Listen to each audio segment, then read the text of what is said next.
Today we are going to try and do a bonding for our new guinea pig and Mr. Sweet Potato. So here we go. I'm getting help from my husband Bob. Hi, Bob. So right now we have them in two separate cages. So they've been in this situation for 2 days, and so they can kind of see each other. And we actually had a little mishap this morning, but I'll tell you about that later. First, let me get them into the bonding area, which we've set up over here. And it's got some treats in it, some hay, and hopefully that will be a sufficient room for them to do the bonding process. All right, Bob, if you would mind holding this camera, I want to pick up Mr. Sweet Potato first. He doesn't want to be picked up. There is the sweet potato. Here we go. Oh, okay. Here we go. Okay, you ready? All right, here we go. Okay, check it out. There you go. He just grumbled a little bit. And now we're going to get the other little angel here. And you can meet him for the first time in person. Oops, we come that butt first. This is Peter. Say hello to everybody. Hello. So that's Peter. And I'll tell you how we got him after we get this process started. Okay, I think I'll go to the other end of the area. And I think we're very excited here to meet each other. And I am going to be watching this like a hawk. So we'll see what happens here. I can take it back, babe. You don't have to hold it the whole time. I can take it now. Yeah, so here they are. We've got Peter in there over there. Mr. Sweet Potato goes right for the lettuce, of course. And they seem very disinterested right now, which is fine. It may take a little while for them to get into the process. But the process, allegedly, from my YouTube research, oh, here we got some chortling. Teeth rattling, chortling. And it's mostly on the part of Peter, which is normal. This is how they communicate. Oh, no, where they're both chattering. Okay. Yeah, Mr. Sweet Potato was doing a little teeth chattering.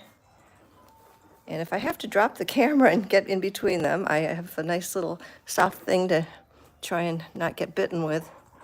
But I will get in there and separate them if I need to.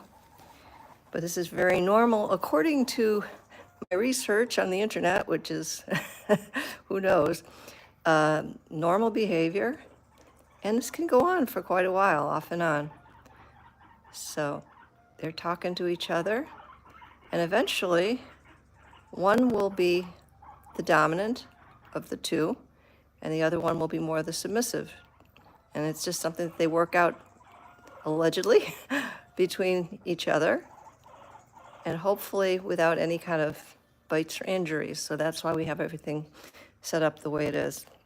So in terms of setup, they say to give them enough space, so they have lots of space, and they have lots of kind of areas to hide or, you know, move around in, but nothing where they're going to get trapped, like a house that has only one entry and one exit. So they should be able to have a little space on their own, and also there will be some chasing, some a lot of vocalization, which we're hearing right now, teeth chattering, and hopefully not, but a couple of nips, but hopefully we won't get to that.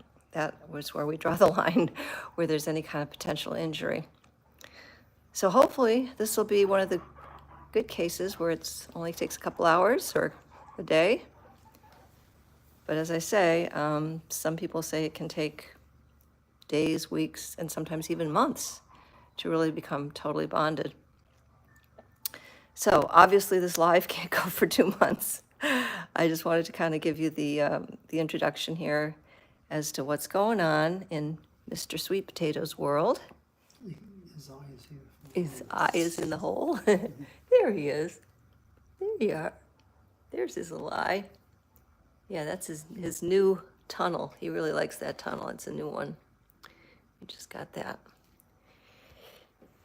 But now it's going to be a shared world, Mr. Sweet Potato and Peter, hopefully.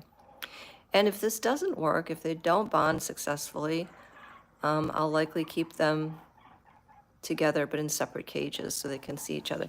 The reason we got Peter, ooh, more chattering over there. Yes, we hear you.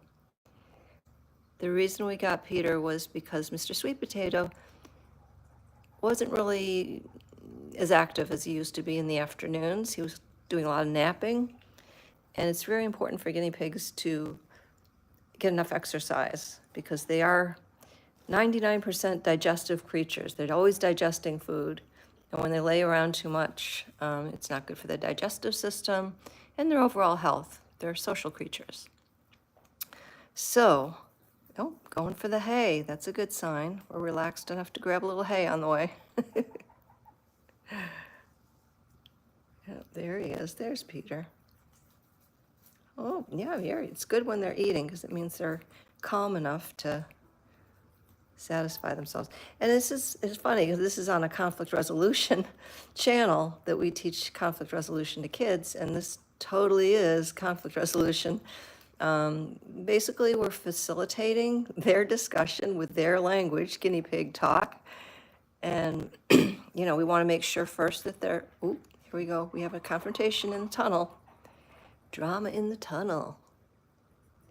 We want to make sure that they're both healthy, well-rested, well-fed before we even start. Oh, we're both in the tunnel. Somebody's backing out. I see two butts there. See, Mr. Sweet Potato backed out first.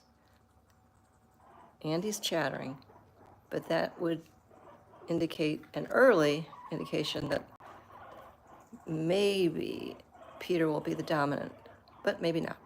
We'll see.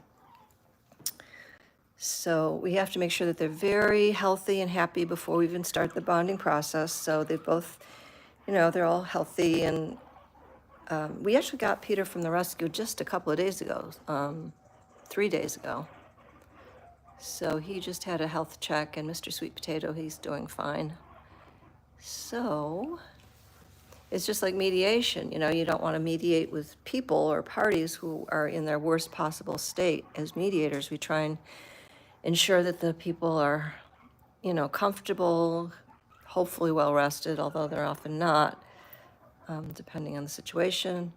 But we want the parties to be as comfortable and secure as possible feeling in the mediation. So very similar. Lots of talk. And this is kind of a neutral space. I made sure that all the blankets and all the the little tunnels and everything were totally clean without smells of either of them in it. So they're starting off in a neutral place, much like a mediation room or a mediation space is hopefully a neutral space. So that's the concept. Let's see if it plays out. So let's see. What else can we tell them, Bob? Any other thoughts, things we can tell them? It's all good. It's all good. We hope so. We very much hope so. But a lot of vocalization, and that's the same thing with mediation. You let the parties speak in their own language, the way they want to communicate, to a point until there's, you know, potential negative damage or something. You know, we don't let parties call each other names or too much or, you know, anything really offensive. Okay, here we go. Here we go. We're going to have some physical contact, which is normal. Yep. You can hear they're talking to each other, though, right? That's interesting. No, they're both equally matched, which is not really what you want. Equally matched can take longer to bond. When one is clearly the dominant, it goes a little more quickly. So you may not see the end of this today. And I won't do this all darn day. You know, they'll get tired at some point. So I will stop this and come back tomorrow and do it again. But we want to give them a good opportunity to to work things out. And probably then if we do it again tomorrow or the next day, there might be more confrontation. I don't know. Maybe not. I don't know. There we go. Checking out the lettuce again, but very, yeah, see. Yeah. So really, this is just like mediation or facilitation. I've just never had such furry, cute little parties. Yeah, see, they aren't really confronting each other yet too much. That'll take a little while. And I guess that is part of the process, that they do have to get to that point. But I'm hoping it'll work out. I don't know. A lot of talk. Oh, he's coming around. No? What's up, Peter? What's up, Peter? So Peter's backstory, I guess he was in a home that was a little bit, well, they were kind of neglectful of him. I noticed when I got him, his little poops were very, very tiny and few. They seemed dry, so he was a little dehydrated, perhaps. So that's why I waited a couple of days to get him kind of up to snuff. And starting actually last night, I noticed his poops were back to normal. You know, he seemed to be eating really well, and was starting to settle into his cage. And then Mr. Sweet Potato, as you know, he's very comfortable in this house. He's been here with me for, what, 2-3 years, babe? Maybe 2 or 3 years. No, can't be 3 years. 2.5 years, maybe, right? Yeah. So he's certainly comfortable in his environment, and we know his health history is good. Oh, yeah, we're going for that lettuce, though. All right, not too much action between them today. So I might just stop this live feed if there's not a lot of confrontation. And who knows, maybe I'll be able to report that tomorrow that they're getting along fine. I still won't trust them in the same cage tonight, probably. It'll just be a little while, I think, before we go do that. But there you go. That is the bonding process. Looks like a lot of eating to me. Bob, any last comments? It's all good. Hopefully. All right. Well, thanks for tuning in, and we'll keep you posted. Oh, the other thing I could tell you, Peter is a runner. I take Mr. Sweet Potato out and graze him every day in the afternoon, assuming the weather's nice. And he eats some grass and enjoys the sunshine, and Bob brings him some blueberries. Well, we were doing that the other day, and I brought Peter out, you know, after, ooh, we went for a bite. Oh boy, oh boy, oh boy, there was a little nip. Anyway, all right. So I took Peter out, you know, I brought Mr. Sweet Potato back in, then I took Peter out to graze. And after a couple of minutes, oh, here we go. Nose to nose. I'm surprised there's not more chasing, but yeah, I took Mr. Potato back inside, and then I brought Peter out to graze. And after a couple of minutes, he took off on me, like fast. He's really fast, which I should have known better. So I had to grab him out of the bushes. I got him okay, but it was scary for me.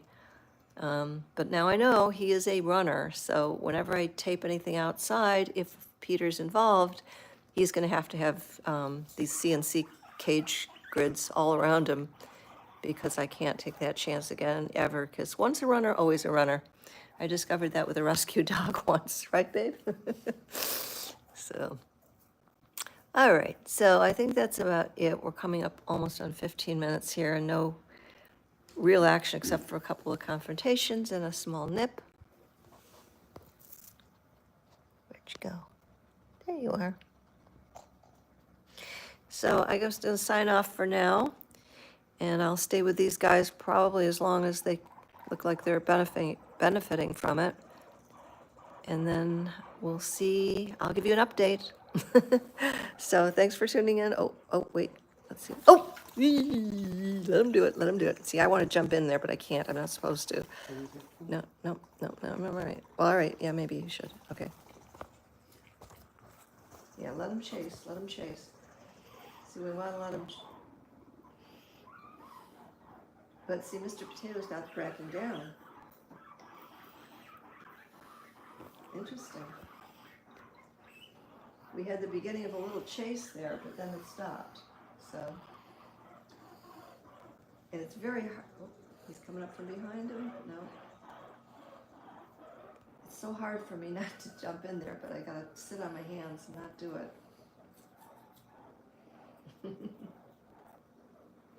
Okay, I think we're gonna end this one though. So we'll keep you updated, and thanks for tuning in. Take care.